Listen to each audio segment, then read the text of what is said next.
Assalamualaikum warahmatullahi wabarakatuh. Perkenalkan, nama saya Putri Rahmawati Nurjana sebagai pemateri 1, Wilda Fitriana sebagai pemateri 2. Yang pertama di sini saya akan membahas fakta-fakta mengenai USSR. Pertama, pengertian USSR. USSR adalah singkatan dari kata Union of Soviet Socialist Republic. Istilah Union of Soviet Socialist Republic apabila disingkat akan menjadi USSR atau biasa disebut dengan Uni Soviet. Uni Soviet adalah negara sosialis yang pernah ada antara tahun 1922 sampai tahun 1991 di Eurasia. Uni Soviet menganut sistem politik satu partai yang dipegang oleh komunis hingga tahun 1990. Di sini juga mengalami berbagai problematika sehingga sampai akhirnya terjadilah keruntuhan. Keberhasilan Vladimir Lenin bersama dengan Partai Bolshevik dalam memimpin revolusi, selain berhasil menggulingkan pemerintahan Kerensky, juga berhasil memimpin rakyat dalam perang tersebut. Partai Bolshevik sendiri merupakan partai sosial demokratis bagi para pekerja dan buruh dengan ideologi Marxisme-Leninisme. Dengan naiknya Lenin sebagai pemimpin, ideologi partai yang merupakan partai komunis pun semakin menyebar. Pada tahun 1922, terjadilah perjanjian antara Rusia, Ukraina, Belarusia, dan Transkaukasia yang sekarang telah menjadi Georgia, Armenia, dan Azerbaijan. Dan terbentuklah USSR. Setelah Lenin, kepemimpinan pemerintahan Lenin kemudian digantikan oleh Joseph Stalin yang melakukan kebijakan politik tirai besi. Di masa pemerintahan Stalin, banyak negara-negara di Eropa Timur bergabung dalam Uni Soviet. Yang ketiga, runtuhnya USSR. Uni Soviet merupakan salah satu mantan negara adidaya dunia yang sekaligus menjadi rival abadi Amerika Serikat. Negara ini merupakan negara komunis teragung sejagat raya pada masanya, sehingga kekuatan politiknya tidak dapat diremehkan sejak ia berdiri pada tanggal 25 Oktober 1917. Bahkan 3 tahun setelah itu, tepatnya di tahun 1920, Vladimir Lenin terus berusaha melebarkan sayap komunisme keluar Eropa Timur. Usahanya ini dikenal dengan Komintern atau Komunis Internasional. Pada masa kejayaannya, Uni Soviet yang merupakan dari beberapa negara berhasil menularkan paham komunisme yang pada beberapa negara di luar Eropa Timur. Namun, dinamisme perkembangan di dalam tubuh negaranya sendiri gagal menyatukan negara-negara bagian yang bersatu di bawah negara Uni Soviet. Negara ini wajib memberikan lindungan dan sumbangan materi kepada beberapa negara yang berpaham sosial komunis yang menjadi bawahannya. Semua ini dipicu karena Perang Dingin dengan Amerika Serikat. Kedua negara besar tersebut tidak pernah bentrok fisik langsung, tetapi melalui tindakan-tindakan kecil yang mendorong negara-negara agar terlibat konflik lebih dalam. Kedua negara ini telah jelas menunjukkan adanya dendam di antara mereka. Sementara itu, demokrasi Amerika mendengungkan kebebasan yang tidak membatasi rakyatnya untuk mengeluarkan suara dan berkreativitas. Di pihak yang lain, sosial komunis terus dipaksakan menjadi ideologi bagi Uni Soviet dan sekutunya agar negara yang menganut paham ini dapat hidup teratur secara adil. Nyatanya, zaman memberikan tantangan yang semakin berat bagi kedua kubu, United States of America dan Uni Soviet.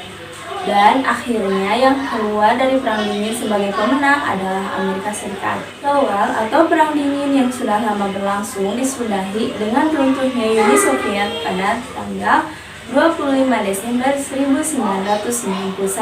Yang keempat, faktor yang menyebabkan runtuhnya USSR. Di antaranya, 1. Rakyat yang tidak memiliki rasa nasionalisme yang tinggi, karena Uni Soviet merupakan negara terbesar di dunia. Ini menjadi penyebab Uni Soviet memiliki keragaman budaya. Keragaman budaya inilah justru yang menyebabkan negara Uni Soviet ini tidak memiliki rasa nasionalisme yang tinggi. Yang kedua, pemerintahan totaliter. Uni Soviet menerapkan pemerintahan dengan cara totalitas, yaitu rakyat Uni Soviet harus hidup dengan bergantung kepada negaranya sendiri. Yang ketiga, kemiskinan melanda. Uni Soviet dengan pemerintahan totaliter menyebabkan rakyatnya melanda kemiskinan. Yang keempat, kebijakan Gorbachev. Di saat kondisi Uni Soviet yang sudah mulai kacau, muncul pemimpin baru di Uni Soviet yang bernama Mikhail Gorbachev. Dan yang terakhir, bubarnya Pakta Warsawa merupakan internasional untuk membentuk aliansi militer negara-negara blok timur di Eropa Timur yang dibentuk untuk mempersiapkan diri melawan pasukan dari blok barat yang dipimpin oleh Amerika Serikat. USSR atau Uni Soviet adalah negara yang sangat besar. Negara tersebut terdiri dari berbagai negara yang berpayung pada satu ideologi, yaitu ideologi komunisme sosialisme. Hal ini memunculkan banyak sekali keanekaragaman yang terjadi di dalam tubuh Uni Soviet. Namun, hal ini bukan menjadi sebuah keuntungan, tapi menjadi sebuah kelemahan karena munculnya rasa ketidaknasionalisme terhadap Uni Soviet. Kurangnya rasa nasionalisme ini memunculkan banyak sekali problematika di dalam tubuh Uni Soviet. Salah satunya adalah karena faktor kemiskinan yang melanda membuat Uni Soviet akhirnya harus runtuh pada tahun 1991. Negara mantan adidaya ini adalah salah satu rival Amerika Serikat. Rival Amerika Serikat karena ia menjalani perang dingin dengan Amerika untuk memunculkan sosialis komunisme, ideologi yang mereka pegang sebagai ideologi yang sangat banyak dipegang oleh negara-negara dunia. Namun pada kenyataannya, Amerika lah dengan ideologi kapitalisme dan liberalisme yang muncul sebagai pemenang dan akhirnya meruntuhkan USSR atau Union of Soviet Socialist Republic sebagai salah satu negara yang hancur dan runtuh.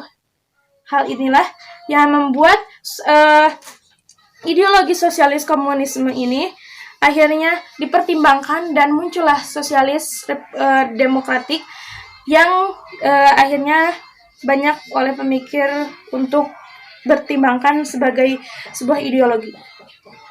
Kemudian kesimpulannya adalah USSR, Union of Soviet Socialist Republic, adalah negara yang berpaham sosialis komunisme dan menjadi salah satu negara adidaya paling berpengaruh di masanya, berbarengan dengan Amerika Serikat dan masih menjadi rival abadi bagi Amerika Serikat dengan ideologi kapitalisme dan liberalismenya.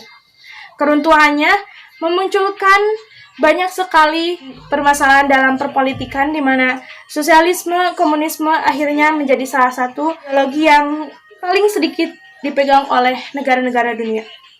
Mungkin cukup sekian yang dapat kami sampaikan. Kurang lebihnya kami mohon maaf. Wabillahi taufiq wal hidayah. Wassalamualaikum warahmatullahi wabarakatuh.